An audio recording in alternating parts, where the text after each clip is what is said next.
सच्चिदानंद सतगुरु साईनाथ महाराज की जय। सदगुरु साईनाथ ही अविनाशी आत्मा है।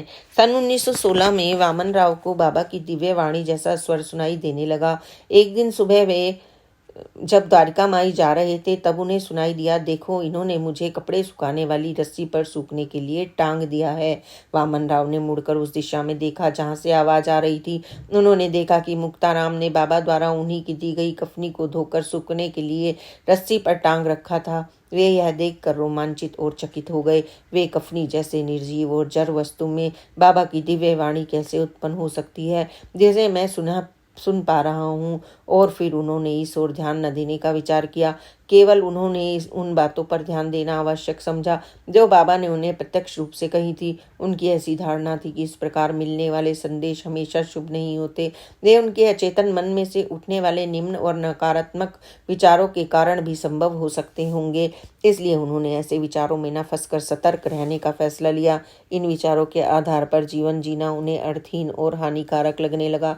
वामन राव को ऐसा विश्वास था कि बाबा द्वारा उपयोग में लाई गई कफनी उनके दिव्य शक्तियों से परिपूर्ण थी। इसलिए मुक्ताराम की कफनी से उत्पन्न होने वाली ध्वनि के माध्यम से बाबा निश्चित रूप से कह रहे थे कि देखो इन्होंने मुझे कपड़े सुखाने वाली रस्सी पर सूखने के लिए टांग दिया। वामन राव ने इस घटना का बहुत समय तक मनन चिंतन किया। उन्होंने यह जानने का प्रयास किया कि बाबा उन्हें इस घटना के द्वारा क्या शिक्षा देना चाहते थे।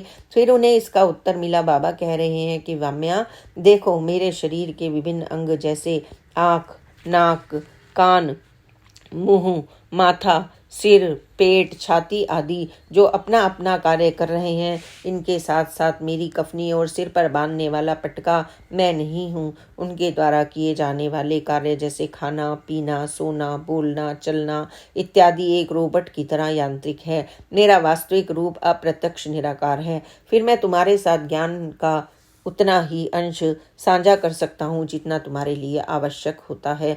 मैं तुम्हें उतना ही दिखता हूँ जो तुम्हारे लिए जरूरी होता है। तुम उससे अधिक देख पाने में असमर्थ होते हो। तुम्हारी भावनाएं माया के अधीन हैं। तुम्हारी चेतना सोई पड़ी है। यह मायावी धुनों पर नृत्य करने को विवश है। मायावी नशे में डूबी जीवात्माएं मेरे चैतन्य रूप को देख पाने में असमर्थ हैं। मेरा तत्व रूप सर्वव्यापक, सर्वशक्तिमान, सर्वज्ञ, सर्व अंतर्यामी है जो कण कण में व्याप्त है। ईश्वर ब्रह्मांड के रचयिता और पालनहार है। ईश्वर में समस्त कार्य करने की शक्ति है। समस्त सृष्टि उसके अधीन है। सदैव मुझे अपने विचारों का केंद्र बनाकर अपने सभी सांसारिक कार्य विवेकपूर्ण रीति से पूर्ण करो। एक दिन बाबा की मध्याह्न आरती संपूर्ण होने पर वामन राव के मन में विचार आया, यहाँ सभी नियमित रूप से बाबा की पूजा अर्चना करते हैं, लेकिन मैं तो केवल त्योहार या किसी विशेष उत्सव के दिन ही रीति रिवाज से बाबा का पूजन करता हूँ। क्यों ना मैं भी प्रतिदिन बाबा का पूजन आरंभ करूं। ऐसे विचार मन में संजोकर वामन राव बड़े हर्ष के साथ पूजन सामग्री ले द्वारिका माई गए और बाबा का चंदन तिलक लगाया। तभी उनके मन में एक विचार कूदा, आज मैं पूजा कर रहा हूँ, यह बहुत अच्छी बात है, लेकिन जब बाबा स्थूल शरीर में नहीं होंगे तब मैं बाबा की पूजा कैसे कर पाऊंगा। तब मेरे मन में पूजा न कर पाने का पछतावा रह जाएगा। तब बाबा ने मुस्कुराकर अर्थपूर्ण उत्तर दिया, अरे तुम ऐसा क्यों सोचते हो कि मैं केवल एक शरीर हूँ और केवल इस तक ही सीमित हूँ। मैं अनंत, चिर स्थायी, अक्षय, नित्य हूँ। तुम ऐसा क्यों सोचते हो कि मेरा अंत हो जाएगा और मैं तुम्हारे साथ नहीं रहूँगा। स्थूल सूक्ष्म शरीर नष्ट होता है, आत्मा सदा अमर रहती है। नाशवान आत्मा ही परब्रह्म समर्थ सतगुरु श्री साईनाथ महाराज हैं। श्री सच्चिदानंद सतगुरु साईनाथ महाराज की जय। संपूर्ण ब्रह्मांड का सूत्र ओम है। सन 1923 में वामन राव आगामी वकालत की परीक्षा के लिए तैयारी करने के लिए मोठा गांव गए। वे अपनी नियमित दिनचर्या के अनुसार प्रातः ब्रह्म मुहूर्त में उठकर बाबा द्वारा दिए मंत्र का जप और ध्यान करते। जप करने से पूर्व वामन राव पद्मासन लगाकर बाबा का स्वरूप सामने रखकर तितिक्षा पूर्वक अपना संपूर्ण ध्यान बाबा की ओर केंद्रित करते।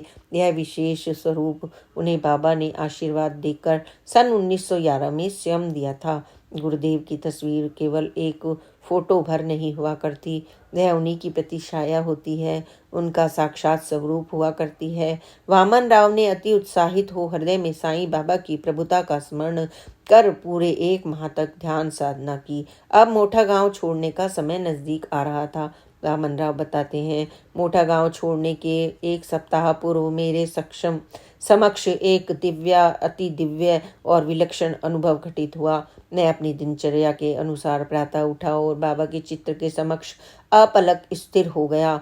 अचानक एक अत्यंत दिव्य अनुभूति हुई। ओम आकृति का प्रकाश पुंज साईं बाबा के मुखमंडल पर छिटक गया। अलौकिक प्रकाश से बाबा का चित्र चमकने लगा। चित्र के निचले भाग में बाबा का नाम उभर आया। ओम की उज्जवल दीप्ति बाबा के नाम पर सुशोभित हुई। ओम का प्रखर प्रकाश चहुं ओर दृष्टिगोचर होने लगा। मेरे चारों ओर कुछ समय तक यह आश्चर्य मिश्रित कौतूहल रहा। कुछ समय के बाद यह स्थायी हो गया और मुझे आकाश में, धरती पर, वृक्षों में, पत्थरों में और आसपास प्रत्येक वस्तु में ओम की आकृति दिखाई देने लगी। इस सृष्टि में जिस वस्तु का भी अस्तित्व था वह वस्तु ओम की ऊर्जा से ऊर्जान्वित थी। ओम का दिव्य प्रकाश हर वस्तु की रोम रोम से झर रहा था। मेरे पोर पोर में कंपन था। मेरा मन मस्तिष्क जागृत हो गया। मेरी एक एक रोमावली नृत्य कर उठी। ओम का गहन विचार मेरी चेतना में तीव्र स्पंदन पैदा करने लगा। परम प्रकाश से स्फुलिंग से मेरा अंतर्गत प्रदीप्त हो उठा। मेरे मन के भीतर तीव्र मनोमंथन चल पड़ा। विवेक की नवीन तरंगे मन मस्तिष्क को झंझोड़ गईं। मैंने इस लीला के पीछे निहित कारण को जानने की कोशिश करी। इन समस्त अनुभूतियों से बाबा मुझे क्या आध्यात्मिक संकेत देना चाहते हैं। अतः मैंने निर्णय किया कि बाबा मुझे एक अक्षरीय मंत्र ओम का जप करने का निर्देशन दे रहे हैं।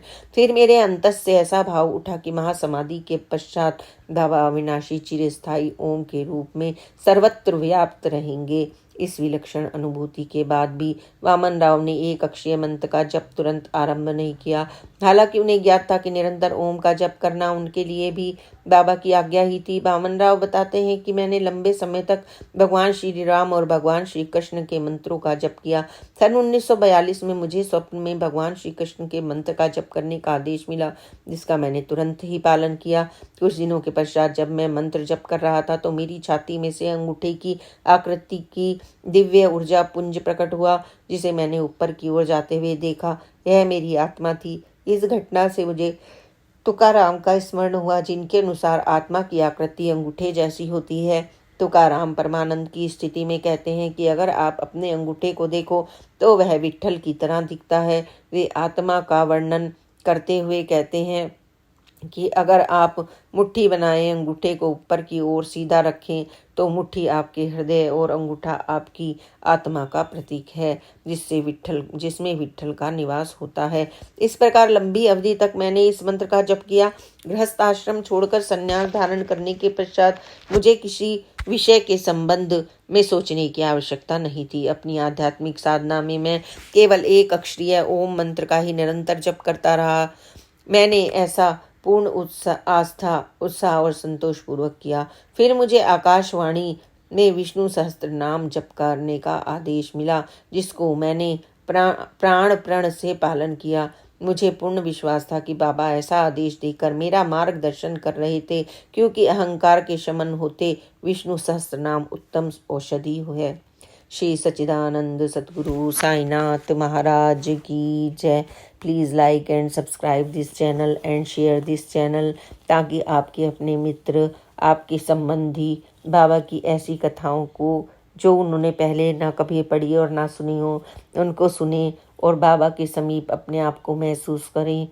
उससे आपकी भी प्रगति होगी। Please like and subscribe and share this channel. Om Sai Ram, जय साई राम, ओम साई राम।